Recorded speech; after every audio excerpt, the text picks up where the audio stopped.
Welcome to the New Planner Podcast, where it's all about helping you successfully enter the financial planning profession and accelerate your financial planning career. This podcast will help you understand the profession, become familiar with the various career paths available to you, and avoid the mistakes that limit your success. Join your host, Caleb Brown, to explore the human side of creating a successful planning career through interviews, personal experience, and insights from the trenches. Let's get started.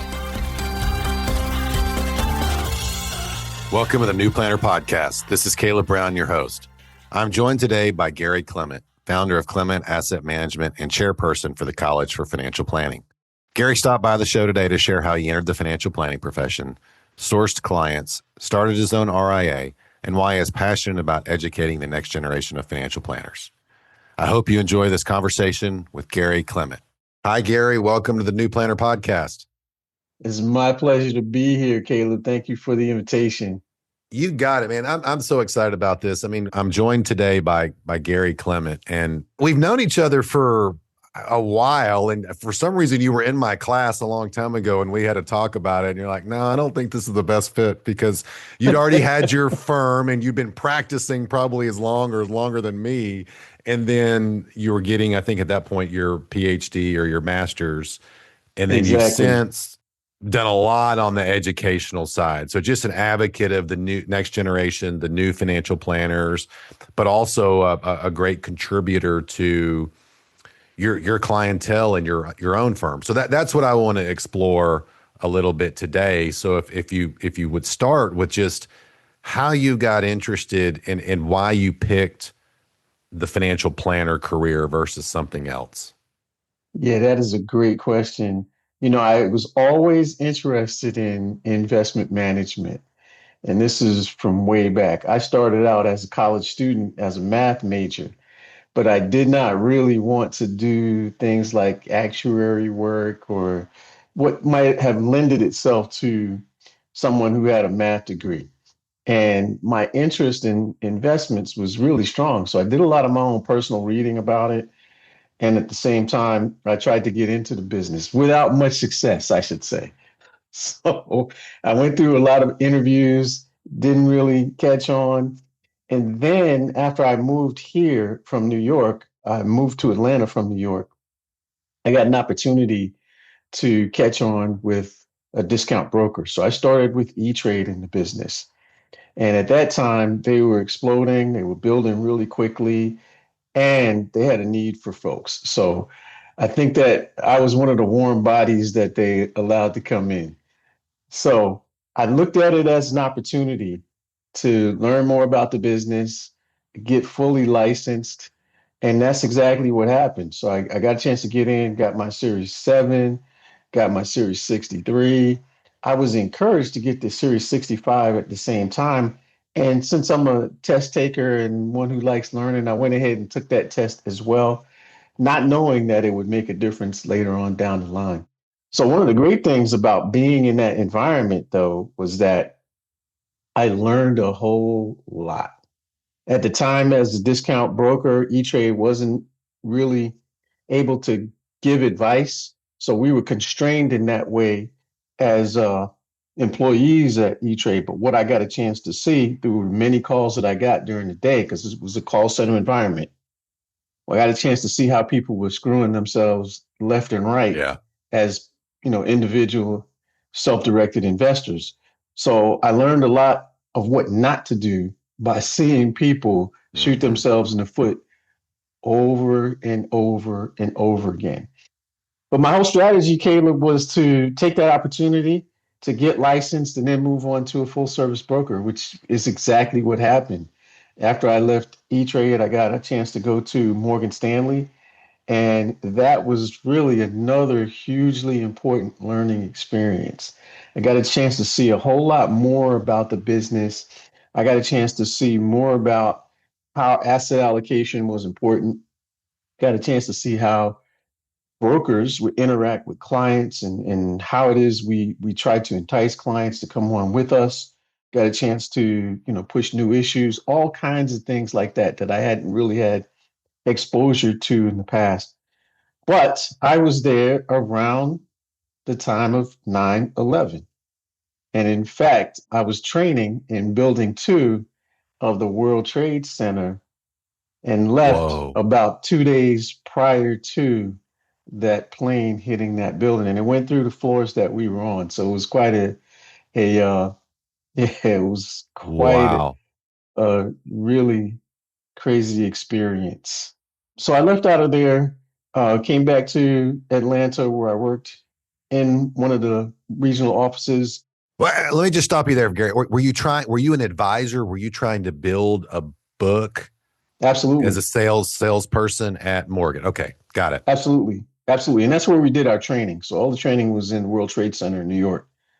So coming back, it was a really strange experience after 9/11. And of course, that made things a little tough Yeah. to continue to get clients. And one of the things that we don't talk about a lot in the business, especially in that end, is you're really evaluated on a number of metrics.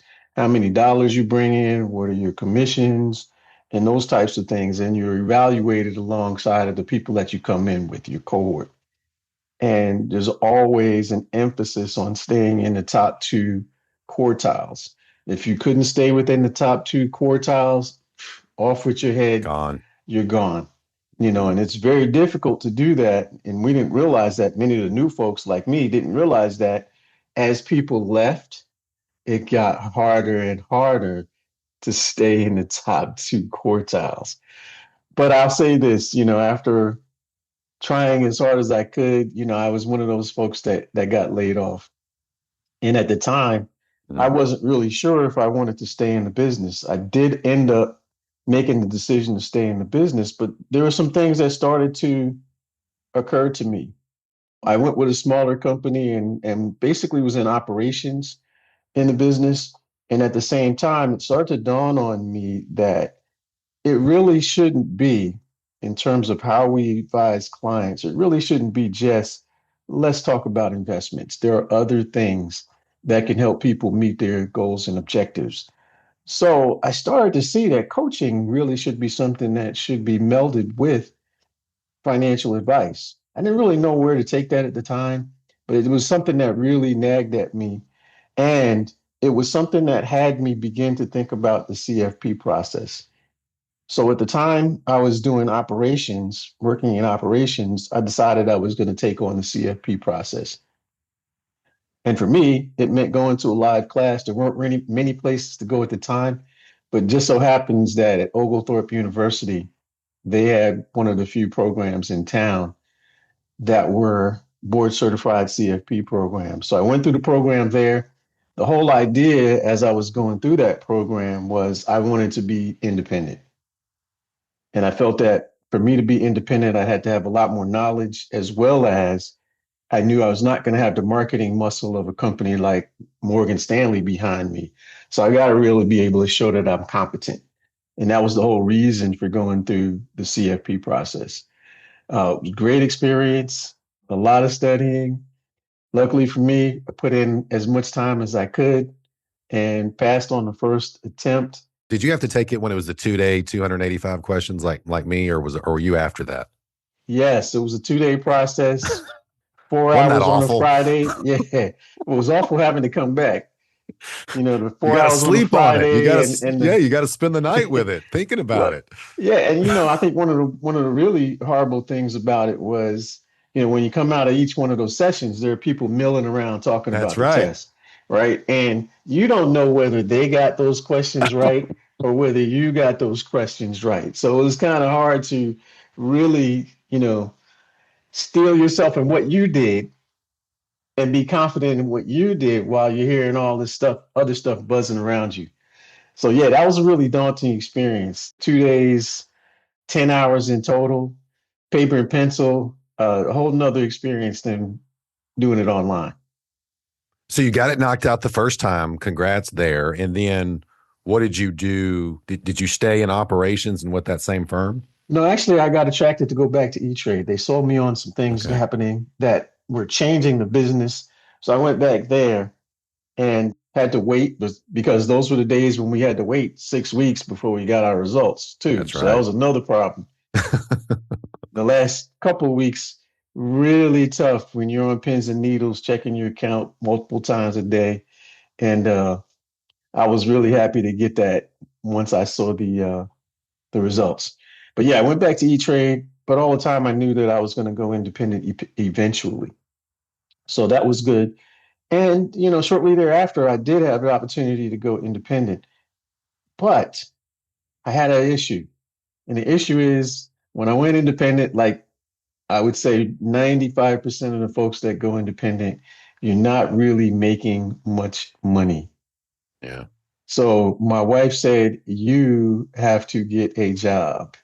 So, so it was really something that not only spurred me to look for something, but one of the things that I said to her was, I don't want to do anything that's not synergistic with what I do as an advisor.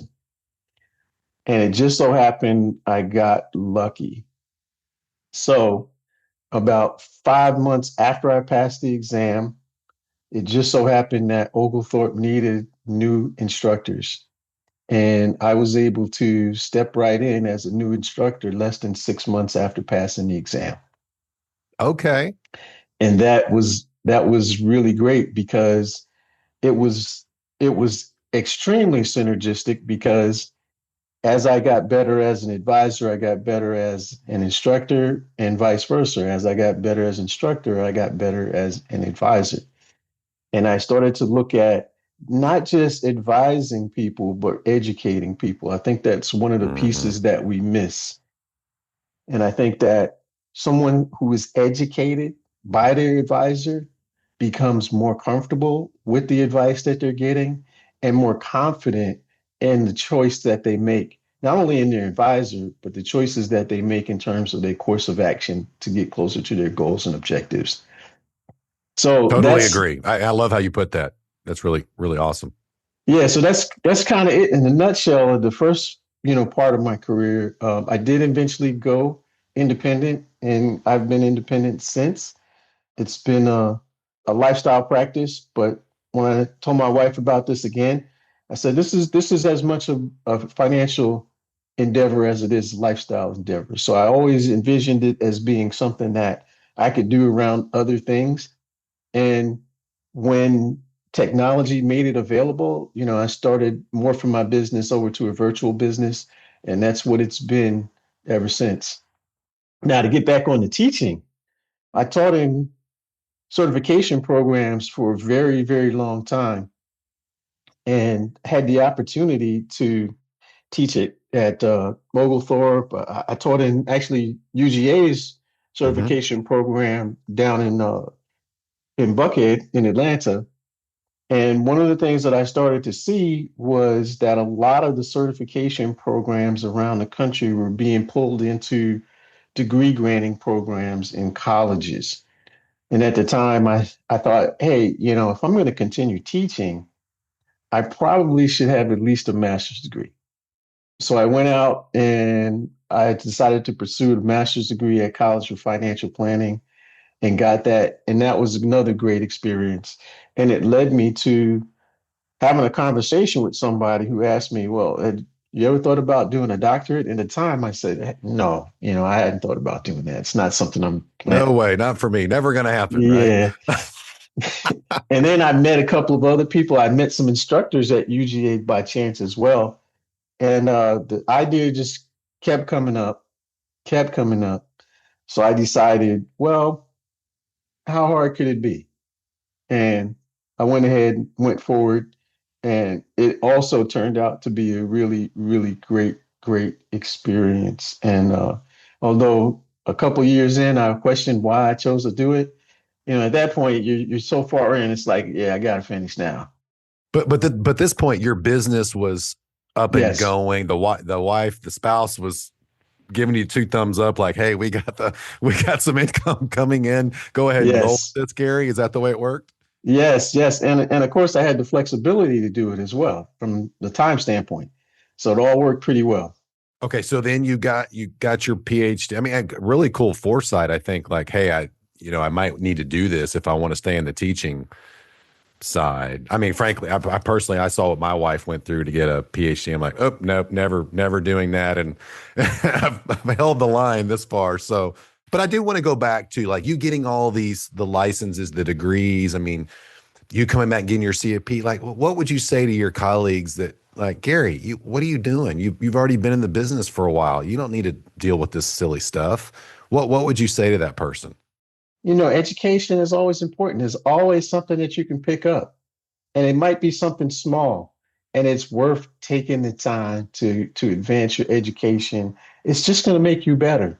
Now, everybody who's seen my LinkedIn knows I had a lot of designations. I'm actually pursuing a couple more now, and it's for the same reason. There's always something out there that can make you a little bit better as an advisor.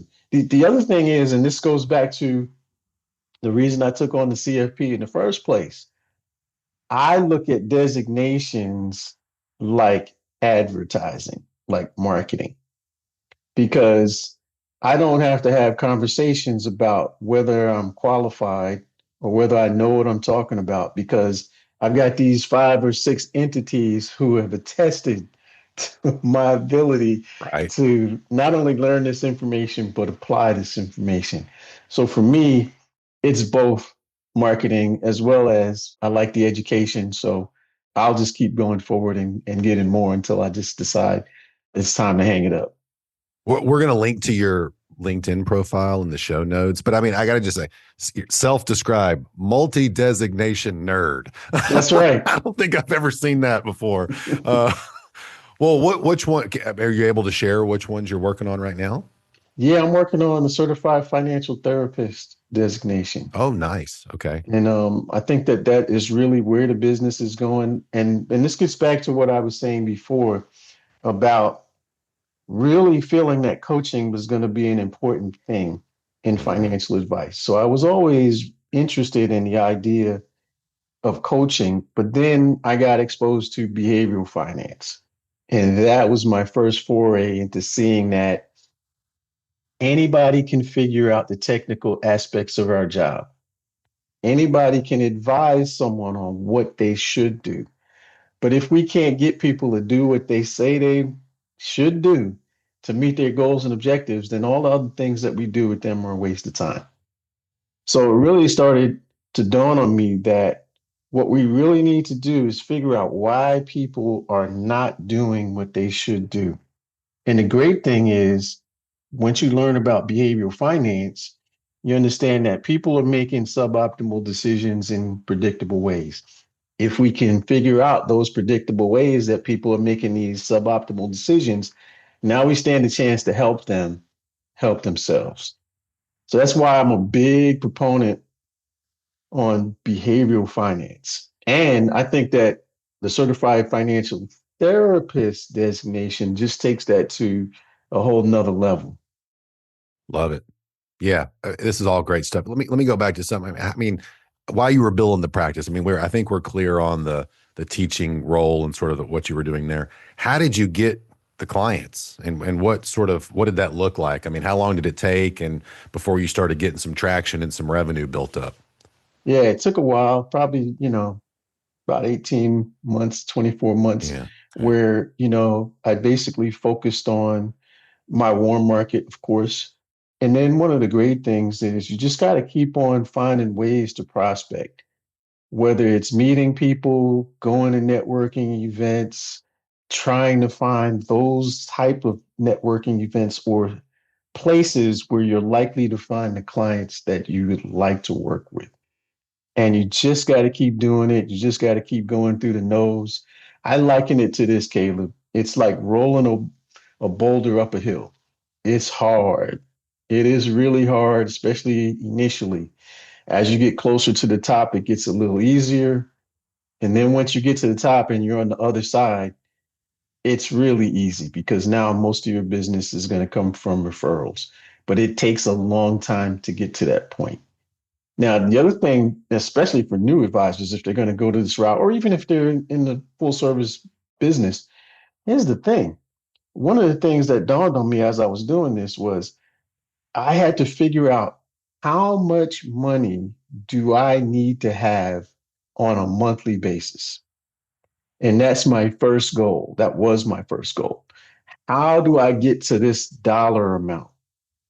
And once you figure that out and figure out how to get to that dollar amount, after you get to that dollar amount, you can really, I don't want to say relax, but you can begin to be more strategic after that point.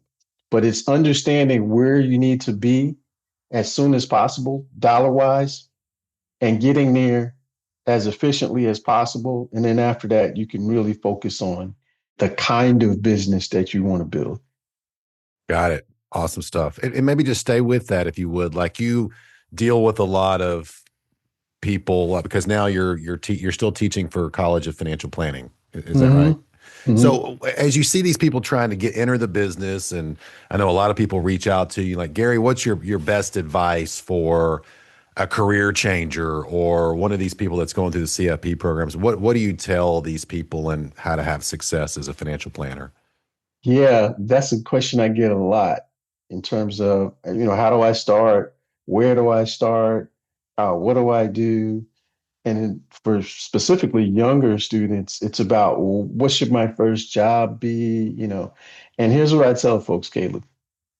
You want to just get in somewhere. So the first job is not really as important as your last job, or in case of somebody that wants to be independent, their business, because the first job is to learn. And wherever you can get in, you're going to get an opportunity to learn, and you're going to learn on somebody else's dime, which is a great thing. But here's the other thing that I think people don't realize. They don't realize the different ways that you can operate in the business, the different places you could be in the business. But if you've not been in the business, you have the capacity to compare one place against another. It takes getting in, and it takes experiencing one place to determine whether first, if that's where you want to be. If it's not, now you've got something to compare some other opportunities to. And I think that's the most important thing more than anything. Just wide exposure to the various channels. Well, I mean, exactly. I think you and me preach that all the time. And I mean, I try to tell, like, look, if you can get a little exposure to each one of the, the wirehouse, bank, insurance, brokerage, all right. I mean, you're going to be real clear, on where you want to end up. Exactly. Yeah. Exactly. Well, Gary, it's just always so fun talking to you because you're just an interesting guy. You've got great story and great career, and you help a lot of people, and you're out there, fighting the good fight and helping try to build the profession. And we all appreciate it. Any final closing thoughts or tips that you want to leave the audience with? Yeah, I'm going to go back to behavioral finance. That's where the business is going. I mean, with AI, what is it that AI cannot do now? And certainly as it improves, what is it not going to be able to do? Well, what it's not going to be able to do is replace a human being in a relationship between human beings. So this is going to really put an emphasis on how we interact with people, how we help them overcome their let me not say negative, suboptimal behavior. How do we help that? And how do we continue to nudge people along when there may be many factors that would stand between themselves and where they really want to go? So all of these things are going to drive people back to how can we help people with their behavior? Because without actually helping people with their behavior, again, none of this other stuff matters. So that's what I would leave and hope that people who are getting into the business really understand. And it's regardless of where they end up in the business, you really are still dealing with people with all the foibles that people exhibit. And it's going to be, what value do you bring to that personal relationship as a human being? Thanks for sharing that, Gary. A lot of fun. Thanks so much for coming on the show. Oh man, you are quite welcome. Thank you for the invitation. And I hope that, folks see something for themselves in our conversation. Thanks for joining us for this episode of the New Planner Podcast. If you're ready to discover the top career paths for financial planners and see which track is best for you, we created a free guide to help you. Grab your copy of the Financial Planner Career Roadmap at newplannerrecruiting.com/roadmap.